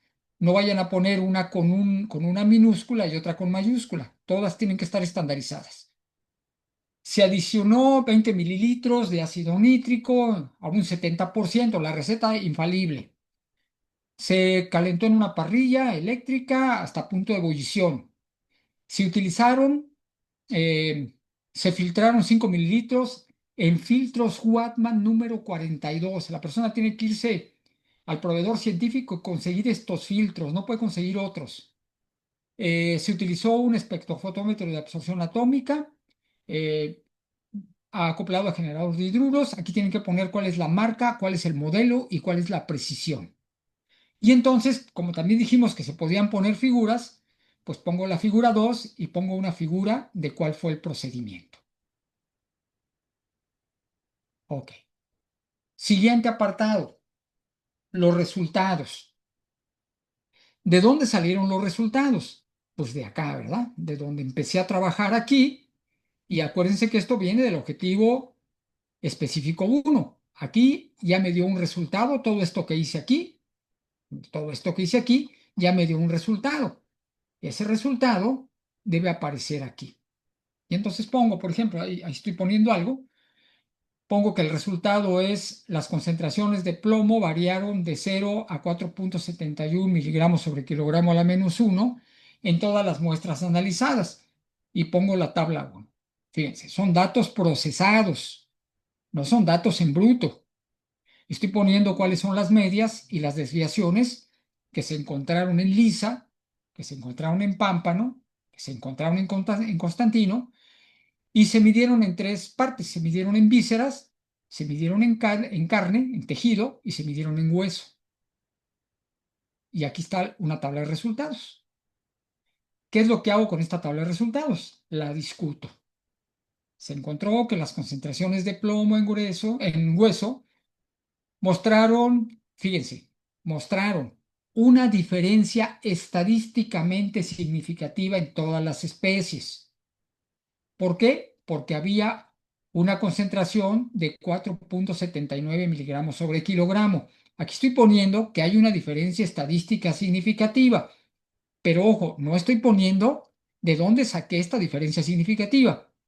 Pero más abajo les digo que la diferencia la encontré al aplicar una técnica estadística que es una prueba de LCD de Fisher para prueba de rangos múltiples.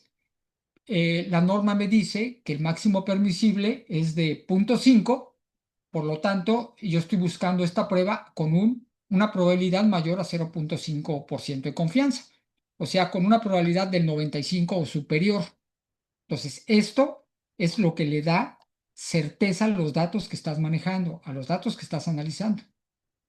Después me voy, pongo otra figura, en la figura 3, los datos analizados mediante pruebas de comparaciones múltiples, y entonces pongo una representación gráfica de la técnica estadística. No pongo datos en bruto, pongo la prueba de rangos múltiples donde se encuentra que hay diferencia significativa. La lisa aquí se ve que está separada de las otras dos, por lo tanto, la lisa es la que presenta mayor concentración de plomo, a diferencia de las dos que no presentan diferencia significativa.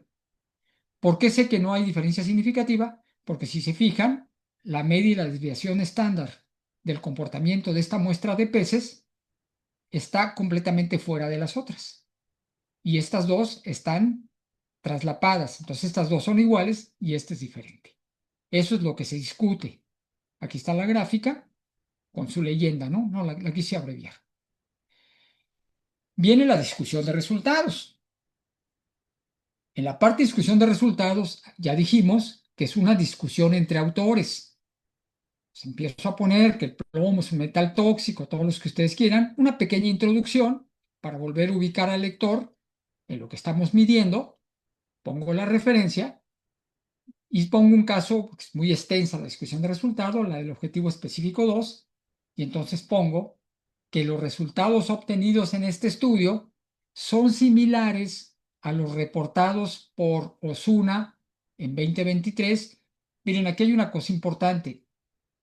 Hay revistas que el et al, que es un latinismo, esto, sobre todo en las publicaciones en inglés, se deja, se deja como tal. Comúnmente algunas revistas en español dicen, como es un latinismo, esto debería estar en cursivas. Pero al revisar el APA 7 dice, no, no, momento, esto vamos a volverlo a dejar normal. Entonces, chequen muy bien el APA 7 porque trae cosas nuevas a partir de la última versión. Aquí el problema es que primero sale en inglés y después sale en español. Y ahí pues como que siempre hay confusión en algunas cosas. Entonces ponemos aquí que ya vimos que encontramos lo que encontraron otros autores. Aquí lo hicieron en otro tipo de peces, pero también encontraron plomo. Ellos determinaron que en el caso del hueso es donde se encuentra la mayor presencia de plomo, porque aquí hay una cosa interesante. La estructura molecular del plomo es la misma estructura molecular que tiene el calcio. Entonces, cuando el cuerpo, cuando entra un agente tóxico en nuestro cuerpo, lo que tratan de hacer, en principio, toda nuestra parte inmune, es que si es algo que celularmente es un peligro, el organismo lo desecha, a través de excreción lo desecha, sudor, orina, lo desecha. Pero el caso del plomo tiene una característica importante, que su estructura es muy parecida a la del calcio. Entonces, una molécula que entra del plomo, las células le dicen, ah, eres calcio, pásale, vente para acá. O sea, entra disfrazado el plomo. Y entonces, en lugar de incorporar en el hueso el calcio, empieza a incorporar el plomo. Por eso es que estos autores encuentran que donde encontraron la mayor concentración de plomo es en los huesos de los peces. Y después también en intestino, en hígado y en músculo. Algo parecido a lo que hicimos nosotros. Otra cosa que encontramos acá es que el plomo es un elemento químicamente similar al calcio, lo que les acabo de comentar. Igualmente, con respecto a la normatividad mexicana, se encontró que el tejido comestible máximo permisible, pues es lo que encontramos acá, pero en otros estudios, en otras partes del mundo, yo lo empiezo a comparar con otros indicadores de otros estudios en el mundo y pongo la referencia, ¿no? Estudios publicados por Frías indican que la concentración de plomo y bla, bla, bla. Asimismo, estudios en el estado de Sinaloa que han hecho estudios similares encuentran ciertas cosas y pongo la referencia. Estudios similares también realizados. Acuérdense que esta es una discusión entre autores. En Estados Unidos encontraron que el plomo en río y peces, pongo la referencia. Por ejemplo, esta otra persona en el 19, en un estudio, en un proyecto, también encuentra bioacumulación, lo ponemos también. Encontramos también a Vega en el 2020 que al comparar concentraciones de plomo, también encuentra que junto con sus estudios en la Unión Europea llegan a conclusiones similares. Y entonces empiezo a hacer una discusión entre autores. Me voy al objetivo 3 siguiendo el orden de los objetivos. Ahora, con lo que respecta al daño a la salud, igualmente pongo las tres especies y lo que pongo ahí es que de las tres especies en estudio, ninguna representa riesgo a la salud porque todas se encuentran con los índices permisibles por debajo de la norma. Este es un ejemplo de cómo debería ser una discusión de resultados con base en los objetivos planteados. Y entonces vienen las conclusiones. Y en el caso de las conclusiones, igualmente, la primera conclusión tendrá que ser o tendrá que salir del primer objetivo específico que formulé. Ahora, un objetivo específico no necesariamente puede tener una conclusión. Un objetivo específico puede tener más de una conclusión, puede tener más de un resultado. Entonces, en este caso, apegándome un poco a lo que dice el criterio del protocolo de nuestro Congreso, dice, pues pongamos la conclusión más importante. Y entonces, de todo lo que hice anteriormente, tomo toda la información, la pego y saco esta conclusión general. ¿Qué tiene que ver con qué? Con los resultados, que tiene que ver con el procedimiento metodológico, que tiene que ver con el cómo y los objetivos, y que la suma de las partes tiene que ver con el objetivo general.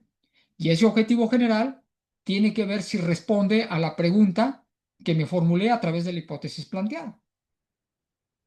Y entonces lo que sigue son las recomendaciones. Si hace necesario continuar con este tipo de estudios, estas saben, comúnmente todos ponemos lo mismo. Si hace necesario continuar con este tipo de estudios, porque le tenemos que dar importancia a lo que estamos haciendo. Aunque ya tenemos datos importantes de cómo está el riesgo a la población, pues si contáramos con mayor información, podríamos tomar en un futuro decisiones más importantes para el sector salud, ¿verdad? Y luego vienen las referencias. Y las referencias, pues son referencias apegadas a APA 7. Yo les comentaba ahí en el resumen corto que cómo batallé para dejar cuadradas las referencias con APA 7. Era la desesperación porque cada vez que lo mandaba me lo regresaban. Entonces dije, bueno, finalmente le voy a decir a la inteligencia artificial que me los ponga en APA 7. Y agarré y lo pegué como lo tenía, se lo pegué al prompt de la inteligencia artificial y me lo reordenó. Y dije, pues los voy a pegar así, a ver qué pasa. Y curiosamente, cuando los pego así, ya no me mandan nada. Me dicen, su trabajo está terminado, va a ser publicado, espere que le manden el DOI de la publicación. Entonces fue lo único que realmente he hecho en la inteligencia artificial. Ahora, hay revistas a nivel internacional que no nos permiten el uso de la inteligencia artificial, salvo para las referencias. Comúnmente en las referencias sí nos permiten utilizarla. Entonces, esto sería lo relacionado a un documento en extenso de cómo se viene manejando desde el proceso de investigación hasta que lo tienes listo para una publicación en extenso. No sé si hasta ahí tengan alguna pregunta. Ya nada más quiero terminar con una serie de recomendaciones. No sé si hasta ahí tengan alguna pregunta. Sí, muchas gracias, doctor. Si Sí, hay alguna pregunta para el doctor, pueden levantar la mano, por favor. ¿Que alguien tiene alguna pregunta para el doctor? Ninguna, todo quedó muy claro. Muy bien. a lo mejor nada. Ok. Sí, bueno, doctor, yo sí quisiera, bueno, hacerle una pregunta. Sí, adelante. Tenemos entonces investigaciones de tipo cualitativo, de Sí, tipo cuantitativo y unas mixtas. En sí. el caso de el área social y humanística, centrados en lo que es la educación, hacemos más investigaciones de tipo mixto y cualitativo. O sea, Ujú, estamos como más centrados en una cuestión dirigida a la comprensión. ujú. Y bueno, mi pregunta es, si en estos casos, porque sé que la educación pues toca ejes muy transversales, um, tiene, digamos, relevancia, dejar de lado un poco lo mixto y hacer investigaciones cuantitativas con este corte positivista. Esa es mi pregunta. Depende, depende. Miren, lo que les recomiendo es que no le tengan miedo a lo que estamos haciendo. Siempre va a haber alguien, algún especialista en algo que nos puede echar la mano. El hecho de hacerlo netamente cualitativo no exenta de que utilices procedimientos numéricos. El hecho de hacerlo mixto implica que tiene uno que lidiar con ambas cosas. Bueno, formalizar la parte cuantitativa y algunas cosas que pues no pueden ser demostrables, pues a través de una argumentación, de alguna manera se pueden subsanar. Los que sí estamos en investigaciones netamente cuantitativas, allí sí es un pecado agarrar cosas de otro lado. ¿Por qué? Porque como alguna vez bien lo manejó el doctor Vargas en una de sus clases, y a mí se me quedó muy grabado y fueron ya hace muchos años, él comentaba algo muy importante que después comprendí. Cuando a nosotros se nos enseña que todo tiene que estar basado en el método científico, se nos encasilla en muchas cosas. Porque uno de los pasos así de Mario Bunge y todos estos que hablaban precisamente sobre la epistemología de la metodología de la investigación y todo esto, uno de los pasos importantes del método científico era la experimentación. Y jamás íbamos a llegar al establecimiento de teorías, leyes y postulados. O sea, yo no veo en una tesis a alguien haciendo eso. Y el doctor Vargas decía algo que era muy importante. Decía, más que un método científico, hay métodos en las ciencias. Entonces, por ejemplo, los que estamos en la parte cuantitativa es métodos experimentales y no hay de otra. No hay de otra. Pero, por ejemplo, los que están en mixta o los que están en cualitativo, pues pueden utilizar métodos experimentales, porque también se experimenta con la sociedad y también se generan datos de la sociedad, O también pueden ser métodos hermenéuticos, pueden ser métodos dialécticos, como que tienen un abanico mayor para poder jugar con el trabajo de investigación, cosa que no tenemos o no se le da mucho peso en las investigaciones de corte cuantitativo. Yo diría que si hay que entrarle a la parte cualitativa porque hay que hacer análisis numéricos, pues le entremos, aunque gran parte del trabajo sea de corte cualitativo, porque gran parte de su información va a tener que ser a través de la argumentación, ¿no? No sé si esa sería la pregunta. Respuesta. Bueno, no sé si hay alguien más que quisiera hacer alguna pregunta. Puede levantar la mano, por favor. Yo no levanté la mano. Adelante. Sí, doctor, he visto que en algunos trabajos, solo por el hecho de poner entrevistas, ¿no? Y el mayor procedimiento es de corte numérico, Ujú, ¿no? Y por el hecho de utilizar una entrevista y hacerle un análisis eh, discursivo, entonces se dice que es un trabajo mixto, ujú, de metodología mixta. Y no vuelve a aparecer más que la herramienta que se utilizó y la técnica de análisis, ¿no? ujú. Sí, correcto. ¿A eso le podemos llamar mixto, doctor? ¿O hay algo más que se requiera para poder establecer que es una investigación mixta? Yo parto de lo siguiente. Gran parte de las categorías para los tipos de investigación, para mí es hasta cierto punto reduccionista, que para hacer una investigación cualitativa tiene que ser de tal forma, o si se sale uno de eso, ya no es. Lo mismo para la cuantitativa y lo mismo para la mixta. Yo diría, no se preocupen tanto por dónde los van a encasillar, pero preocúpense por lo que bien comentan, preocúpense por el discurso argumentativo que tengan que establecer, por los resultados y validación de los mismos. Yo creo que por ahí es por donde hay que preocuparse, porque el trabajo tenga cierta formalidad sobre la información que uno está presentando. Yo en mi caso, como yo les digo, yo trabajo la parte de metales pesados, pero los trabajo en comunidades indígenas, entonces me tengo que meter a trabajar con ellos, porque tengo que saber cuánto pescado consumen. Ahora, donde yo veo que sí puede haber un problema, y lo voy a reiterar de lo primero que dije, es que cuando dicen apliqué una entrevista, ese apliqué una entrevista, ¿en dónde lo pusieron? ¿En dónde dijeron que iban a aplicar una entrevista? Porque si lo pusieron en un objetivo, se los van a comer, porque es un instrumento, se los van a comer.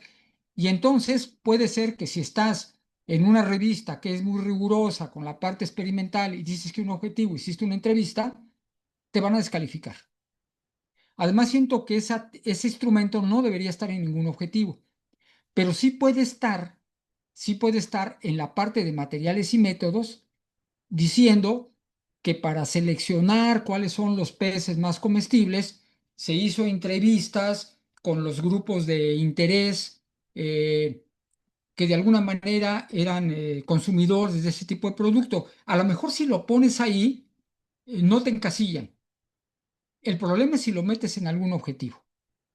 Entonces mi pregunta sería, ¿en qué parte te etiquetaron de mixta por haber puesto entrevistas? En qué parte colocaste la parte de la entrevista? No, doctor, la pregunta era porque he leído algunos trabajos, sobre todo en cuestiones de estudiantes, ¿no? Que lo ponen tan solo en el procedimiento y algunas veces Ujú. en los objetivos, ¿no? Sí, claro. Entonces, y también ya en algunos casos publicados, ¿no? También yo digo, uno ve el resumen y dice mixto, ¿no? Metodología Ujú. mixta. Sí, Y entonces lo único que encuentras es la herramienta, ¿no? Y sí. yo, Pues yo digo que el nombre es lo de menos. Yo creo que lo importante es el fondo de tu trabajo.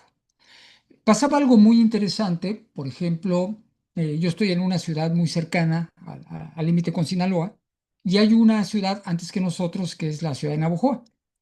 En alguna ocasión me invitaron a dar un seminario de tesis, pero resulta que en nuestra escuela, y seguramente pasen muchas, a los estudiantes les decían que una forma de titularse era a través de una tesina.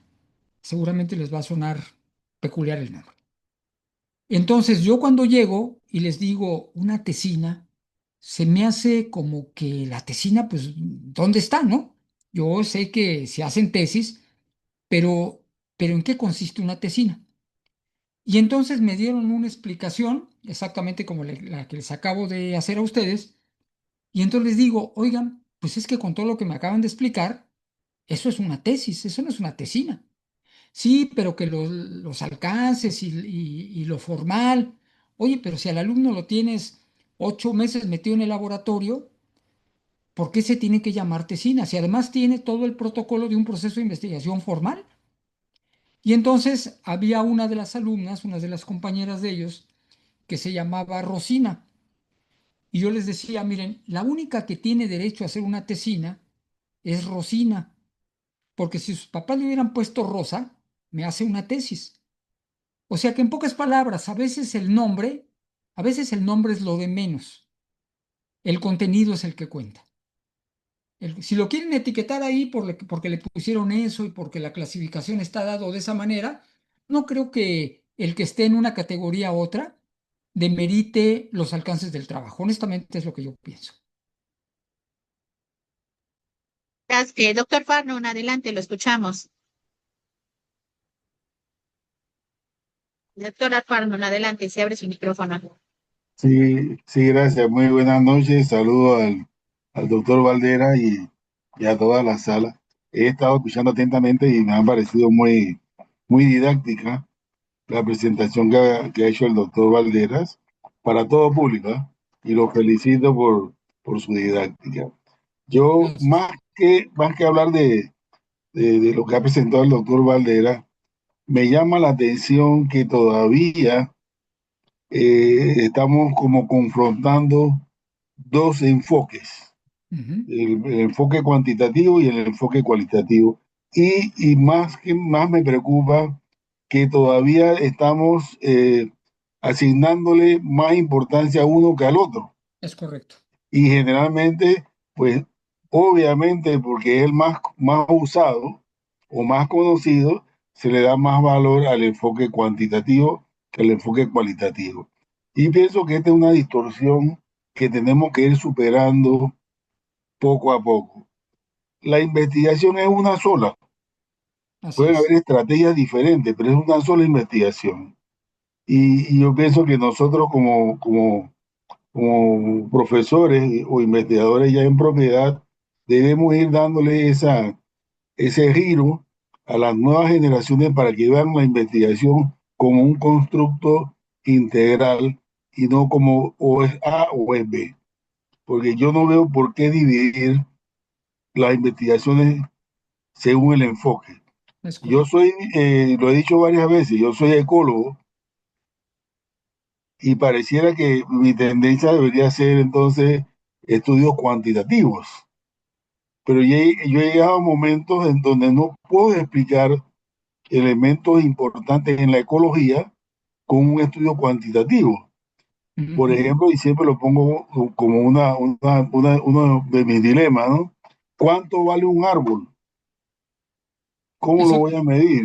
Ujú. Si un árbol vale según el entorno que hay alrededor de ese árbol. Ese árbol puede ser la vida de una familia. Ujú. Entonces, ¿cómo lo mido? Y si hago cualitativo, entonces pierdo la dimensión. Entonces, son paradigmas que yo creo que debemos ir superando. Yo les recomiendo a los que están en la misma situación que yo, que se lean la obra del doctor José Padrón Guillén, en donde él rechaza esta división que hemos ido aumentando cada vez, y en algunos casos discriminando en otras veces el uso de estrategias combinadas. Entonces ahora le llamamos mixtas, otros le llaman híbridas, y entonces yo pienso que debemos ir superando esta división y tratar de una investigación integral, porque las cosas no se separan según el estudio que vamos a hacer. De alguna manera se tocan y se afectan, y debemos trabajarla en su conjunto. Era nada más que un comentario, doctor Valdera. Es correcto, doctor, es correcto, completamente de acuerdo con usted. Será porque también soy ecólogo. Sí, es correcto. Aquí hay muchas cosas que se han ido metiendo, pero finalmente por eso quise empezar con el proceso de investigación. Finalmente todos los tenemos que correr. Miren, nada más para ya terminar esta parte y ya dejarles el micrófono abierto, eh, quiero nada más hacer referencia a una serie de cosas que como revisor yo me encuentro con mucha frecuencia. Por ejemplo, características de una redacción científica, esto es independientemente del corte que sea, son de las cosas que yo me encuentro. Una redacción científica debe ser clara. Les pongo aquí, significa que el texto que se lee se debe entender rápidamente. O sea, nada de estar poniendo redacción de más, tiene que ser clara y concisa. Otra cosa importante, debe haber brevedad. Significa incluir solamente la información que es pertinente. No le pongan más cosas que no sea pertinente a su trabajo. Debe ser formal. Significa el empleo correcto del lenguaje del nivel donde están enviando sus trabajos. Debe haber formalidad ahí también. Faltas comunes. Sintaxis descuidada. El significado será confuso y el lector deberá tener que leerlo varias veces. Entonces, hay que escribirlo con una sintaxis correcta. Debe haber concordancia. La oración tiene que ver con el tiempo gramatical que están manejando. Es decir, si el sujeto lo están manejando en singular, el verbo tiene que estar en singular. Si el sujeto lo están manejando en plural, el verbo tiene que estar en plural. La puntuación. ¿Cuándo debemos utilizar puntos? ¿Cuándo debemos utilizar comas? ¿Cuándo debemos utilizar dos puntos? ¿Cuándo debemos utilizar comillas? La puntuación deficiente también demerita mucho tu trabajo. Para mí algo súper importante, y miren, este se los voy a poner en amarillo. Eviten meter faltas ortográficas a la hora de mandar un documento final. Si es necesario revisarlo 4 veces, háganlo las veces que sea necesario, pero hay que corregir las faltas ortográficas. La redundancia, miren, aquí cometemos también muchos errores. Por ejemplo, les sonará peculiar subir para arriba o poner, por ejemplo, el trabajo se realizó durante un periodo enero-mayo. Es una redundancia porque enero-mayo ya es un periodo. Entonces, ese tipo de cosillas hay que cuidarlas también. Eh, verbosidad, uso excesivo de verbos. También se le llama como verborrea. Cuando uno mete muchos verbos en un párrafo, se pierde la claridad del texto que estamos escribiendo. A veces nos sentimos que por escribir en un lenguaje rebuscado se nos etiqueta como personas más intelectuales, como personas más cultas. El lenguaje rebuscado está bien para las obras literarias. El lenguaje de la ciencia es claro, sencillo y preciso. La longitud de las oraciones y párrafos. A veces he visto párrafos de media cuartilla, donde se pierde la idea de lo que se está escribiendo. Lo que comentamos anteriormente, las abreviaturas. Si tienen duda con las abreviaturas, hay que meterse a ver si no hay una modificación o la están escribiendo correctamente. Cosa que encuentro en las tablas, el redondeo de las cifras. A veces metemos en un software estadístico, metemos los datos y pues obviamente si tenemos el software estadístico para que nos dé el resultado en una celda en 8 caracteres, pues le metemos el entero y el punto y los 8 y los 6 decimales, ¿no? Cuando el equipo que yo utilicé para medir me lo está dando en centésimas, entonces ¿para qué le meto más decimales que lo que estoy utilizando? Cosa también que encuentro en las tablas es que a la hora de que la columna la alinean, resulta que el punto se mueve y entonces vemos que en cada una de las celdas, hagan de cuenta así como serpiente, vienen todos los puntos moviéndose de un lado a otro. No, hay que tener mucho cuidado con la manera en cómo ponemos la puntuación y el redondeo de las cifras, ¿no? Algunas de las cosas que yo encuentro con mucha frecuencia, pero que creo que es importante mencionarlas, porque hasta que a uno no se las dicen es cuando uno entiende que las está cometiendo. Y bueno, no sé, creo que por mi parte sería todo y les dejo el micrófono y quedo a sus órdenes.